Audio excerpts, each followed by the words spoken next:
Kim Chu labis na nasaktan sa nalaman. Paolo Avellino at Ren Escanio relasyon kalat na.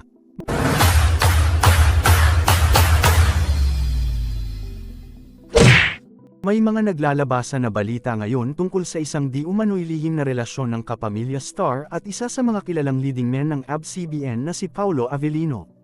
Ang pangalan ng sinasabing girlfriend ni Paolo ay si Ren Escanio, isang aktres na madalas makita sa mga palabas sa ABS-CBN at TV5. Ang isyong ito ay agad na kumalat at naging paksa ng maraming usap-usapan sa social media at iba pang mga plataporma ng balita. Ayon sa mga tsismis, mayroong espesyal na relasyon sa pagitan ni Paolo at Ren na hindi pa nalalaman ng publiko. Maraming fans at taga-subaybay ang naging interesado sa balitang ito, kaya naman lumakas ang pagkalat ng mga pahayag ukol dito. Dahil dito, hindi nakaligtas ang usaping ito sa mga mata ng media at ng mga paboritong news outlets, na agad na nagbigay pansin sa isyong ito. Kamakailan, sa isang panayam na isinagawa sa ilang mga mamamahayag, nagbigay ng pahayag si Aster Amoyo, ang talent manager ni Ren Escanio. Si Aster Amoyo ay kilalang personalidad sa industriya ng showbiz at mayroong malawak na karanasan sa pamamahala ng mga talento. Ang kanyang pahayag ay nagbigay linaw sa isyu at nagbigay ng kaunting kapayapaan sa mga nag-aalalang taga-subaybay. Sa panayam, ipinahayag ni Amoyo na walang katotohanan ang mga balitang nagsasabing may lihim na relasyon ang kanyang alaga kay Paolo Avellino.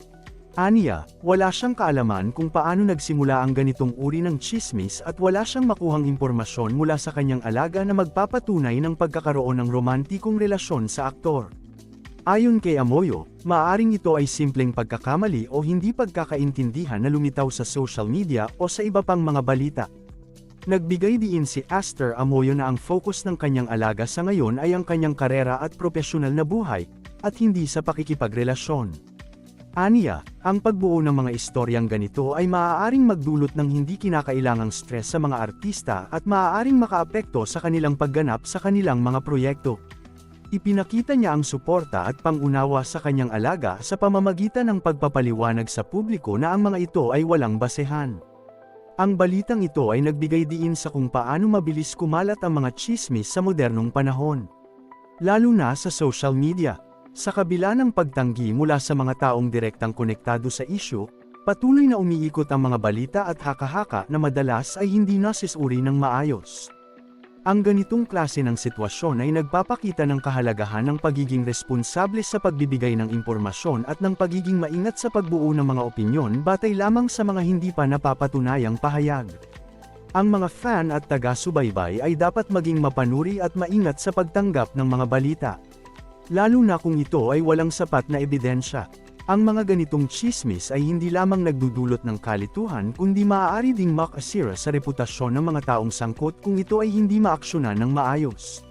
Sa huli, ang mga ganitong isyu ay nagpapakita kung paano mahalaga ang tamang impormasyon at ang patas na paghusga sa mga kaganapan sa industriya ng showbiz. Sa pagwawakas ng isyong ito, mahalagang tandaan na ang mga balita, lalo na ang mga tulad nito, ay dapat tingnan na may pag-iingat at may masusing pagsusuri. Ang pagsunod sa tama at patas na pamamaraan ng pagkuha ng impormasyon ay magbibigay daan sa mas maayos at mas makatarungan na pagtalima sa mga ganitong isyu sa hinaharap.